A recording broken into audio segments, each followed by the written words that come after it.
जय भोजपुरी रउआ लोग से एगो निहोरा बाकी लाल रंग के सब्सक्राइब बटन के दबा के भोजपुरी फैंस क्लब से जुड़ जाए जा और ये घंटी वाला बटन के दबा के भोजपुरी के सब जानकारी बिल्कुल फ्री में मोबाइल पे पाई जा। प्रणाम भोजपुरिया जहान। आज की वीडियो में रउआ लोग खेसारी लाल यादव के मुंबई स्थित घर के साथ साथ खेसारी लाल यादव के पूरा परिवार से आप लोग के मिलाइब और वीडियो दिखाइब। जी हाँ भैया, आप लोग जो वीडियो देख रहे बानी, घर देख रहे बानी, खेसारी लाल यादव के बंगला है जो कि मुंबई में बा।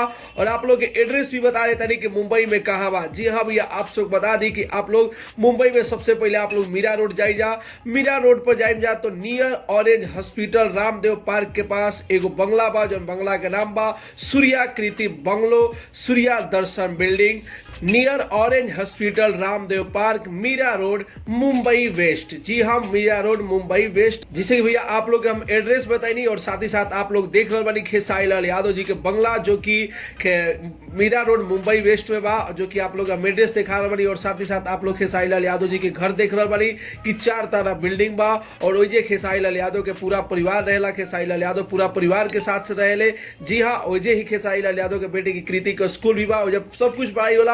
अब जितना भी बा काम खेसारी लाल यादव मुंबई में रह के करेले और मुंबई में एगो आलिशान बंगला में खेसारी लाल यादव रहेले।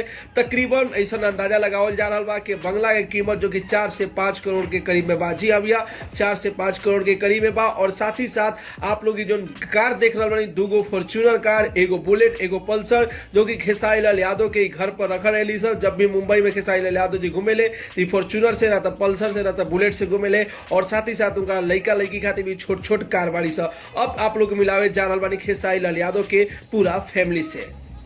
हम खेसारी लाल यादव के पिता मंगरू यादव हमार नाम हटे। जिससे कि भैया आप लोग वीडियो देखनी खेसारी लाल यादव के पिताजी के और साथ ही साथ आप लोग ये फोटो देख रहे बानी जो कि खेसारी लाल यादव के पिताजी और माताजी के आप लोग फोटो देख रहे बानी। और साथ ही साथ जो कि अगला वीडियो देख रहे बानी जो कि खेसारी लाल यादव के वाइफ है, पत्नी है, जिनका नाम चंदा यादव है। बर्थडे के समय के आप लोग हम वीडियो दिखा रहा बानी।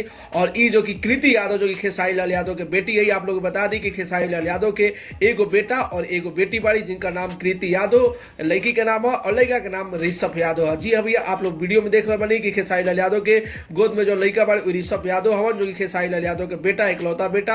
और ये कृति यादव है जो कि बर्थडे पार्टी में डांस कर रही अपना पापा के साथ। इनका नाम कृति यादव, अब खेसारी लाल यादव के पत्नी का नाम चंदा यादव है। तो आप लोग भैया कि मुंबई स्थित खेसारी लाल यादव के घर के वीडियो दिखाई दी और साथ ही साथ खेसारी लाल यादव के पूरा फैमिली से आप लोग मिलेंगी। आप लोग देखनी जा खेसारी लाल यादव के पापा के, खेसारी लाल यादव के मम्मी के, खेसारी लाल यादव के पत्नी, खेसारी लाल यादव के बेटा और बेटी। और साथ ही साथ मुंबई स्थित घर के वीडियो आप लोग दिखाई नहीं। तो भैया आप लोग के वीडियो कैसा लागल, आप लोग के रिपोर्ट कैसा लागल, अपन राय जरूर ही कमेंट बॉक्स में बताई जा। और साथ ही साथ ये वीडियो के ज्यादा से ज्यादा लाइक करी जा, ज्यादा से ज्यादा शेयर करी जा।